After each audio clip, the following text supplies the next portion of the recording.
You're welcome. You're welcome. So, basically, I'm gonna go to emotional self-care. All right. Right, Dr. Amoatey. Let's go to emotional self-care.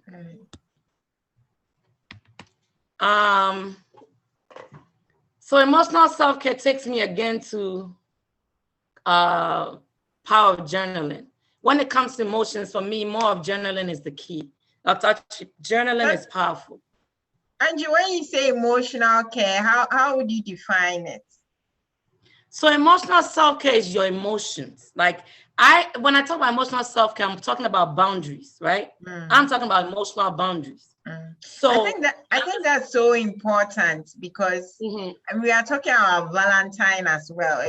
You know that absolutely. a lot more of the emotions on Valentine is on love and feeling loved and and all that. So I think emotional self-care is very, very important. In fact, this year I've had to start affirmations on emotional self-care because I realized that it's one of the missing aspects of care. I mean, we talk about everything else, and then when it gets to emotions, we just rush it over.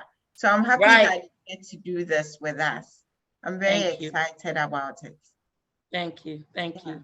So when it comes to emotions, talking about Valentine's Day, Dr. Amoatey, we are all human beings, right? We're all individuals. That's what we forget. We're individuals who fall in love with others, who are also individuals, right? Yeah.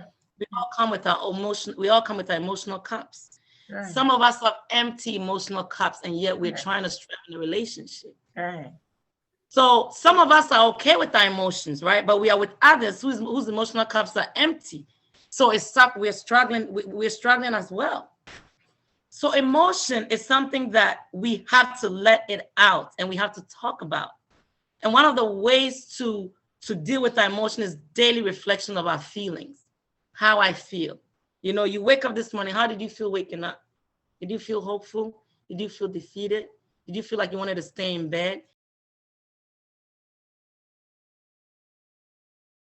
Emotions, I also talk about self-compassion. Have compassion for self. You're only human, right? And there's only as much that you can do, and you're not perfect. And one of the ways to deal with your emotions is to journal. I know I keep talking about journaling, and some adults think it's so old. It's not. If you have a note section in your book, that could be in your phone. That is your journaling spot. You have to learn to journal your prompts. You can have a prompt that you journal to creative outlets and excellent coping mechanisms of different emotions. How do you let your emotions out? Do you just blurt it out because you're upset? Do you bottle it in because you're scared to tell people how you feel? It's not even what you say, it's how you say it. So some people are in a relationship, and if they want to say that I'm dying in this relationship, emotionally, I'm dying. They might not say that, but they might pick a quarrel and just go off. That helps, but guess what? Your needs are not met because emotionally, you're not expressing yourself right. You don't have the boundaries. You have not created the boundaries. You're not learning to say no when you should. You're not learning to say yes when you should because you don't have self-compassion. You don't put yourself first. You cannot love others more than you. If you're in a relationship where, you and I know by now that love is not an emotion. Let's be honest. Love is not an emotion. Love is actually something that you choose to do, that you work on, right? Kind. What is love? Patience. That's active. You have to be active to do that. Kind, gentle, self-seeking, right? All of that, Dr. Amoatey, those are not things that people could do for you. Those are things that you have to work on. That's love. Love is not the bubbly emotion of I love you. Look, people can love you today and they'll change their minds tomorrow because they might just get to know you a bit better. Or they might just believe that at this stage of your life, the next level of their lives, they can't have you with them. Do you see my point, Dr. Amoatey? Right. So when it comes to emotions, all this love thing that is coming from outside, love is a decision. Let's just be honest. It is a decision. The beginning is emotional, it's bubbly, it's butterflies. It's great because that's what keeps the love going. That's what makes you have the interest to build on it. That's for the matured mind. That's what, right. True, Yeah. but we have to teach people that people are not always bubbly with love, and your emotions have to be regulated. Yeah, because when you say that love is a decision, then it takes my mind to emotional intelligence, where you also talk about recognizing, identifying emotions, being able to recognize it, being able to manage it. It's also yours and other people's emotions. Yes, absolutely. So, I mean, decision making is a critical aspect of it. So when you say love is decision making, then you'd obviously want to appeal to minds that are emotionally intelligent. Oh yeah, and honestly, Dr. Autry, I'm not even trying to go beat around the bush. I'm not talking to people who are like lovey-dovey and think that you don't make decisions and you don't think about love. No, like you said, it's strictly to emotional intelligent people, because that's the facts of love, right? It's a decision to love somebody. It is a decision. Let's just be honest. You and I know that. Yeah. It's a decision. And it's a decision to choose not to love the person. Yeah. But if you're emotionally intelligent, you know when it is good to keep loving the person. And you know that some people you need to let them go. Right. If you're emotionally intelligent and you understand your care, nobody has to tell you. And that's why love is a decision. Yeah. Yeah. And that's why love is a decision. So I like that. I really like this emotional intelligence aspect of it. It's love and addiction. And before you go on. Yes, it is.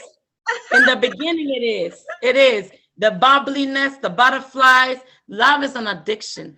And one thing that you have to realize is that if your addiction to love is too high, if you are craving somebody so much that you don't want anything else in your day to go on but just that person, you are not emotionally bounded. You're not, I want to say it the right way. You're not emotionally matured. That's for teenagers. It's teenage love when you're in love and you can't breathe, you can't sleep, you don't see that person. Listen, Dr. Archer, love is addictive, it's true. But you have to create yourself. If your self-care is intact,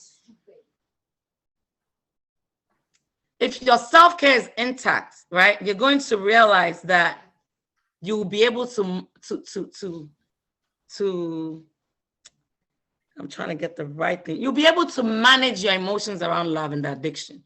You have to stop that addiction. It cannot be addictive where that's all you want to do. That's all you want to see. Everything they say is so good. That's why a lot of things fly in the beginning of the relationship. Yeah. And then in the middle of the relationship, we start to see, because guess what?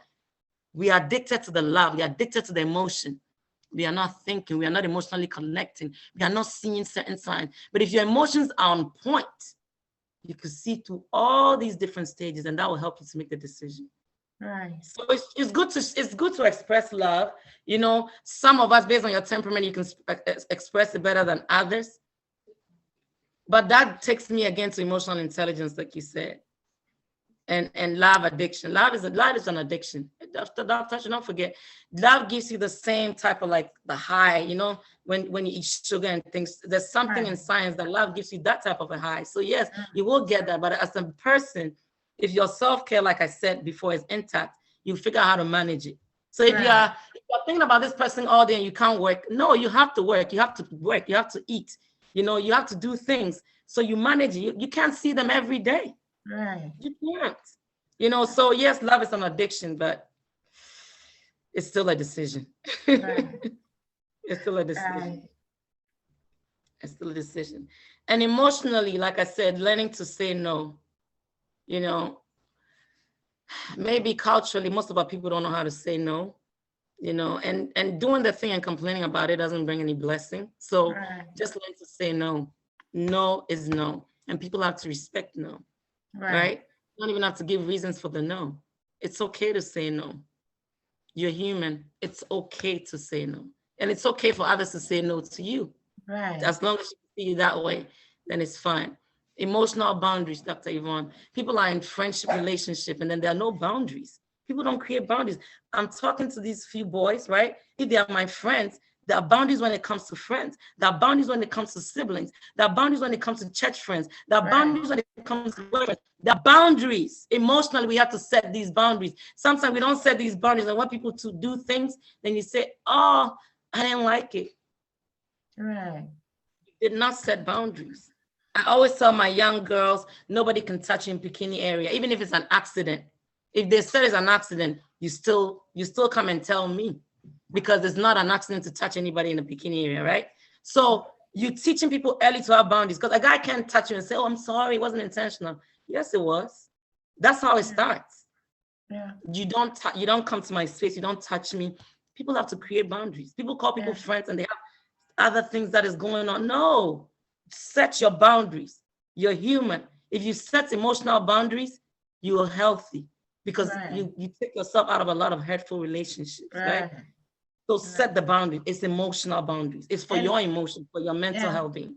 And yeah, I think just to add that, I think it's just one bit of, you know, being assertive as well, because most often you find a lot more people pleasing around that. Absolutely. And saying that, well, it's making excuses and saying that, oh, it's all blurry out there, and sometimes you have to not be too explicit about it. And I say that, hey, no, if you have to verbalize it, and even if it's uncomfortable, just think about it and do that, you know. I agree. And being assertive. Yeah. You have to verbalize, like you're saying, being assertive is important, you know. If you're not assertive, there are a lot of people with narcissistic personalities and different type of personalities that will walk all over you and use you and throw you out. Like, they don't worry about you. So you have to create your boundaries. Right. And you have to be assertive. If somebody's touching you the wrong way, please don't touch me that way. Right. I tell the younger, if it means you slap their hands off you, you slap their hands off them. That's a different story, right? That's different. But when you have the right to, when you're not in a dangerous position, but starting emotional boundaries, if you teach your kids emotional boundaries early, you watch them grow up to be those assertive girls or those assertive boys who understand what life is about.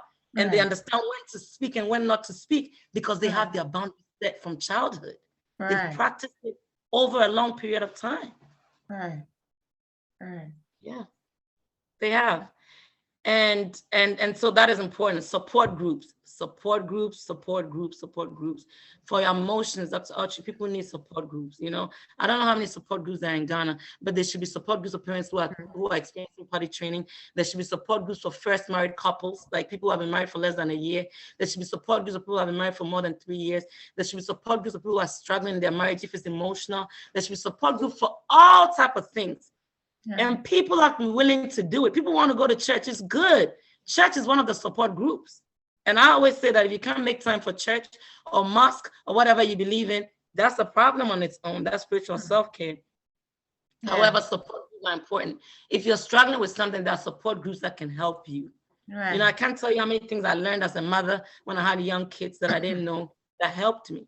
You know, talk about how I knew about postpartum depression. It's because I was in a support group, so I knew the signs, right? I knew the signs to see for. I knew the signs to look for. You know, so support groups are important. I don't know if you have anything to say about support groups, but we have to work on support groups, and people have to feel comfortable to be in support groups. And I want to say it out there: if there's a support group that you want to join, and it's not there, maybe that's your call, and maybe you should invest in that. Whoever is listening, I don't know who you are.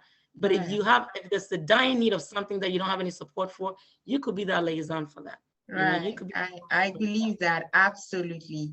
Absolutely. I think that support groups are much more popular in the developed countries than in Africa. I think part of that orientation is that we are socialized to keep things to ourselves. You know, if someone is going through something, it's just a conversation we had on psychological care as well. It's okay to talk to a family member. Don't go splitting your issues out there, you know. So people who have gone through a lot of hard stuff are still very close-headed.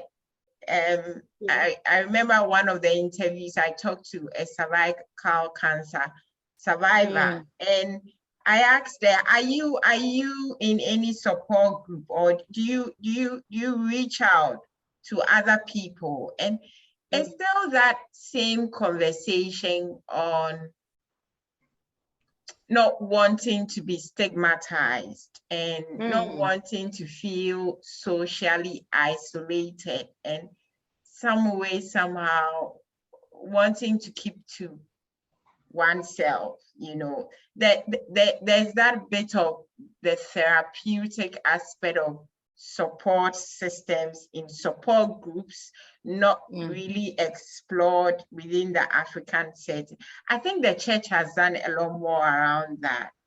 Right, it's true. It's true. Even in terms of how it feeds directly into their mental health, I don't think they've drawn the connectivity so strongly. Like we have, I mean, growing up in Church of Pentecost, we had Meko and all that, you know, women. They are all support groups. As kids, we didn't even realize that, you know? Yeah. Support groups. But one thing I can also say with the support groups is that if somebody's thinking about starting a support group, it could also be anonymous, where you do meet as a group and you see each other, but your questions are brought prior to the meeting, right? So people will send you their questions anonymously. And so when you're discussing those topics in the group, you are not supposed, it's not one person asking that question during the meeting, right? So there's so many ways to make it comfortable for people. It's true, because people don't want their issues all out there, and people can gossip a lot, you know, and people don't want to be stigmatized, like you said, because that situation might be for now, but maybe in a year they would have gone out of that situation, and you will still be referring them to that or be calling them that.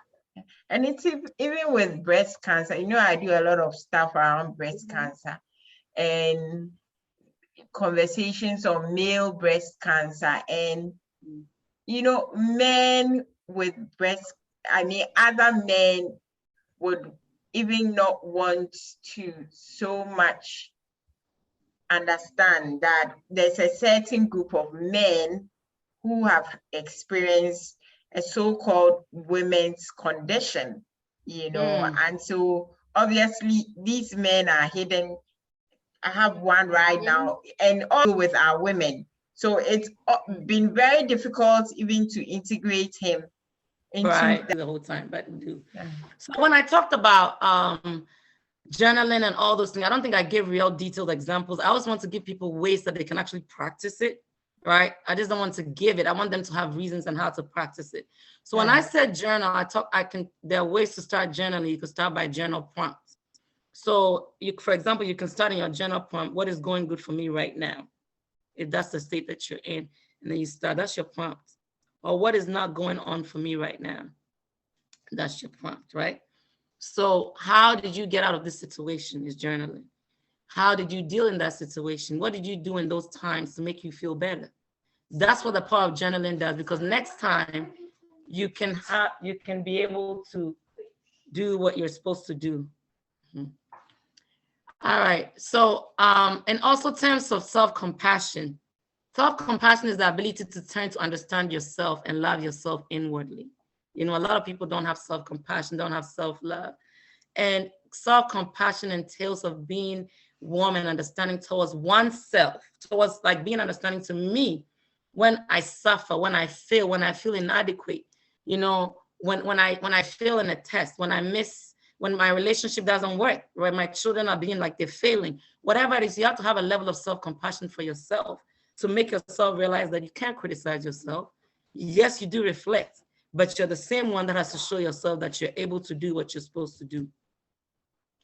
When this reality is denied or fought against, it increases your level of stress and frustration. You're very frustrated if you don't do these things for yourself. If you don't show yourself self-compassion, because you want to be perfect, you know. Some people want to be seen as perfect. They don't want anybody to say something negative about them. Everybody does have a negative about them. So it's okay. It's okay if people say certain things about you. It's part of life. Have self-compassion. That's who you are. You are made of a lot. You're made of great stuff and not so great stuff, right? When you get to know your temperament, then you work slowly on getting rid of the not so great stuff.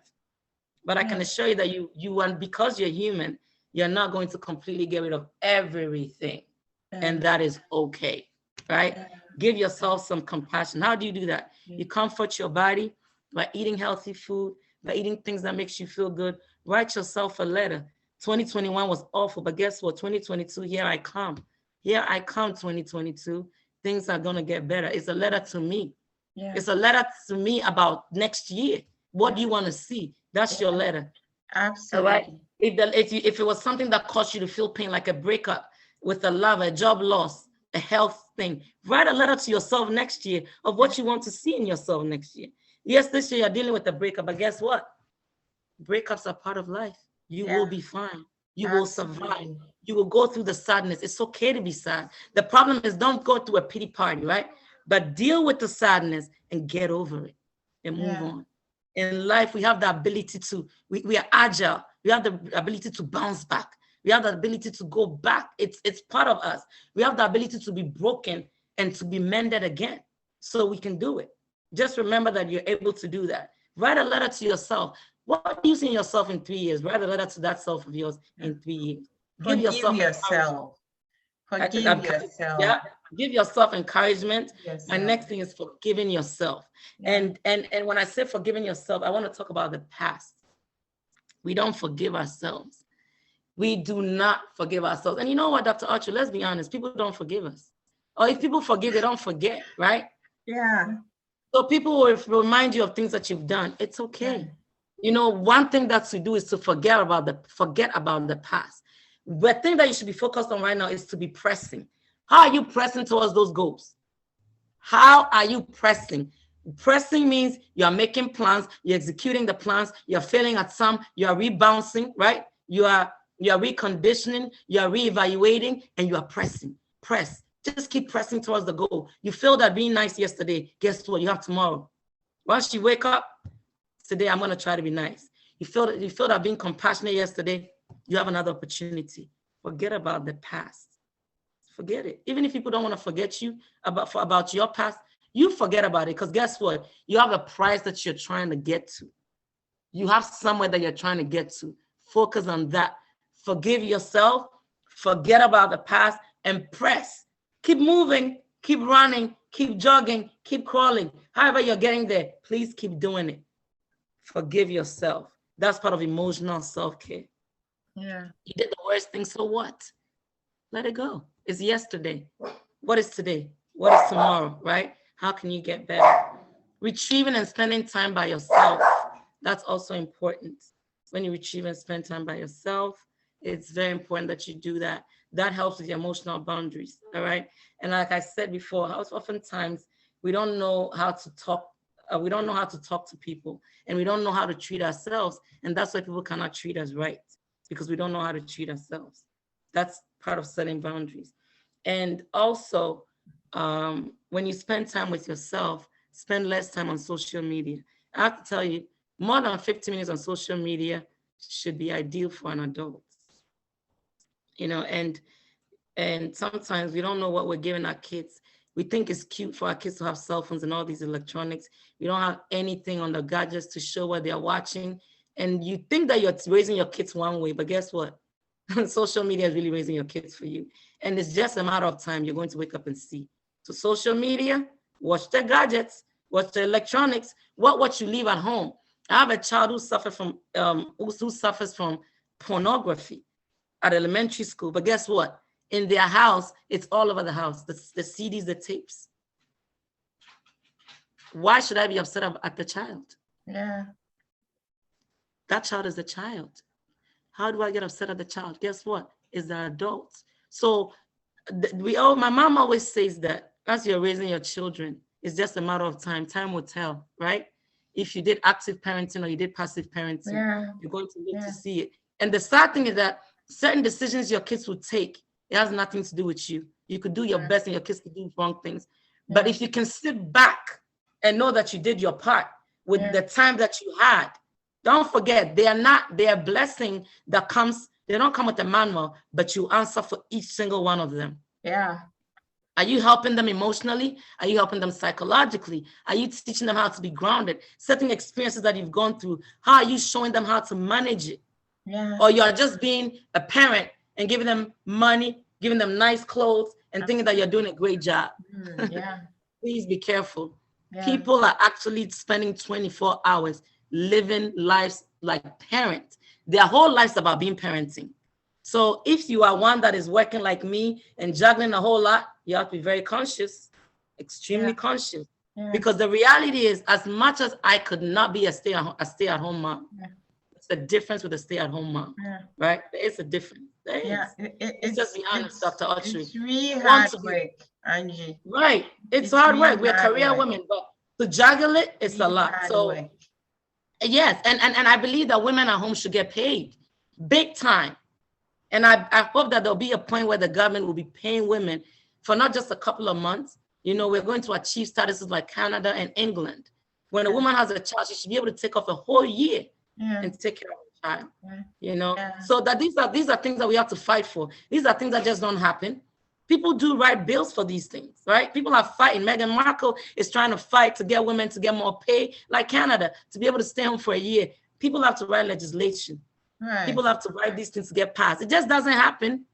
You can't just complain, but you have to be so emotionally intelligent to know how to make changes in your life.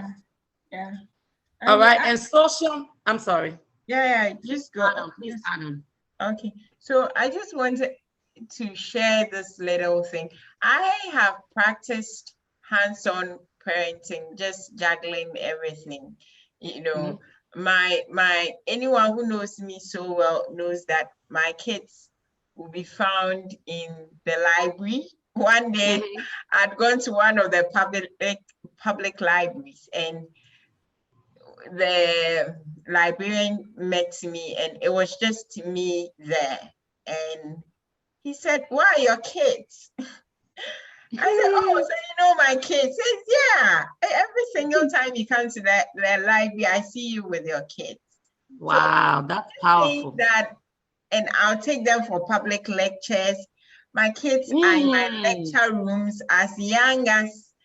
Absolutely, you're building a laboratory. Less than a year, they were in my lecture rooms. I mean, baby, 6 weeks, I mean, we're in the lecture room. That's it. So they are really accustomed to all that process. I just want to tell mothers that it's hard work, but it's good when it's hands-on. Because when it's hands-on, you can tell the changes because you know them so well. And they've been a part of you. So you can easily tell the changes. If they are becoming irritable, if they are throwing tantrums, if something is wrong and not right, you can easily tell and begin to effect the correction there. You know, it is. And I have to tell you that even in my than to just be thrown with a big surprise and everything is just disheveled and you have to struggle and they have bigger mental health problems and it's culminating into adulthood and it's something else and it's so chronic. Your parents just want to pay back and feel better about all the meanness they've done to you, so they try to treat their kids better. It's almost like they're tired and they want to just say, "Oh my God, this is another opportunity to treat Angela better, but I'm going to do it to Angela's child," right? So it's hard, but mothers, parents, fathers, emotional self-care is important. And Dr. Autry, in terms of this Valentine's Day and love, I want parents to teach their children to love themselves first. It's important. It's important. I want fathers to start buying their daughters Valentine's Day gifts every Valentine's Day. They don't have to get it from a man. You have to teach them that you love them first. Healthy relationships. It's not to say that when they grow up, they should expect it, right? But it's also letting your child know that you are their true love. You're the first love. You're the first man they fall in love with. Before any other man can come and say whatever, you are building the relationship so that they can have you in their lives first. They get to admire you. They get to see how you show love to their mothers. They get to see how you even express love. And so when people are showing them wrong love, they're like, "Hey, that's not that type of love that I know." You know, they understand and they see. You know, so I want to tell parents and I want to tell young people that are falling in love, it's okay to fall in love. It's beautiful to have the bubbles and the butterflies, but you have to think, fall in love, but you don't fall in love, you stand in love. Because if you fall in it, you're going to be totally dead by the time you it's drown. You get drowned. totally dead by the time and drown. Drowned. So stand in love. During this Valentine's Day, what I can say is love yourself first. Show self-compassion. And self-compassion is, I want to tell you, it's how, like I said before, it's how you deal with yourself and forgive yourself. That self-compassion is one of them. Not criticizing yourself much. And also, when we talked about emotional boundaries, some of the ways is that you let people learn how to treat you. When people start talking to you, you can stop them right away and say, not me. When people start cursing, I say, we can't have the conversation. You see, when parents come and they're crossing the line, I don't have to yell back and scream. I just say, I'm going to give you 2 minutes to calm down, and I'll come back. And if you're better, we can keep talking. There are ways to create boundaries. If you're talking to a guy who disrespects you, immediately you shut that down. If you're talking to a woman whose mouth is just unhealthy, and everything that comes out of her mouth is not edifying, but it kills you, it depresses you, you create the boundaries. If you can't cut them off, you create those boundaries.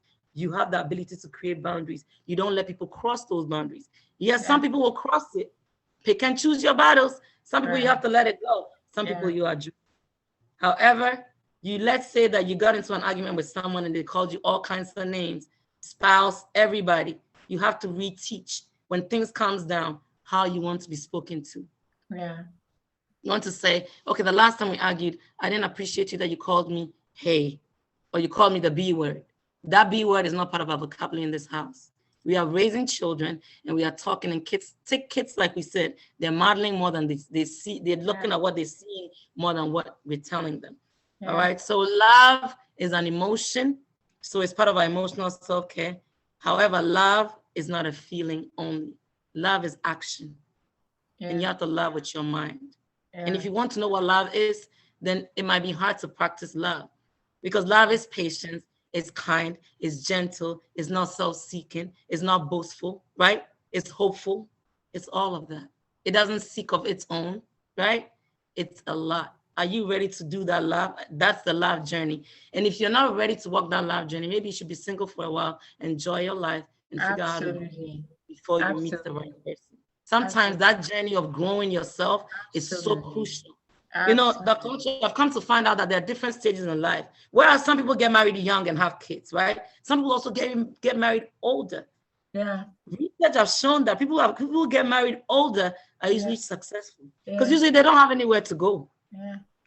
And those are more fulfilling, loving relationships. And not to say that it's not good to marry young. It's good to marry young. But we are all not on the same path. We have to accept our path. We have to walk our path with pride and diligence. And we have to understand that our seasons are different. You know, our seasons are different. And we have to just believe that our seasons will come. Right? What we do whilst we wait for our season. Don't get jealous of somebody else. You don't know what they're going through. Don't let all that brightness and all the shine and all the pictures and all those things deceive you. Work on what you have. Work on your children. You know, work on you. Work on you. Don't get too distracted. I just want people to realize that. Don't get too distracted with everything going on. You can't do everything. You can't be everyone. You are Yvonne Autry. I'm Angela Amoatey. I have a purpose, and so do you. How are we doing that? Thank you. Angie, before you go, I wanted you to feel men's emotions, and dogs know exactly when men are depressed. You know, men go through a lot of challenges and more depression, which is not even said. And it's because they have so much on their minds. They are made to be the ones who are supposed to provide for the family.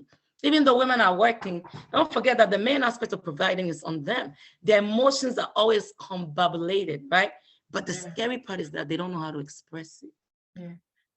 They don't know how to express it. So I just want to say that you want me to talk about men and emotion. Is it okay for men to just one point on self-care for emotional self-care for men? Because I find that because they are socialized to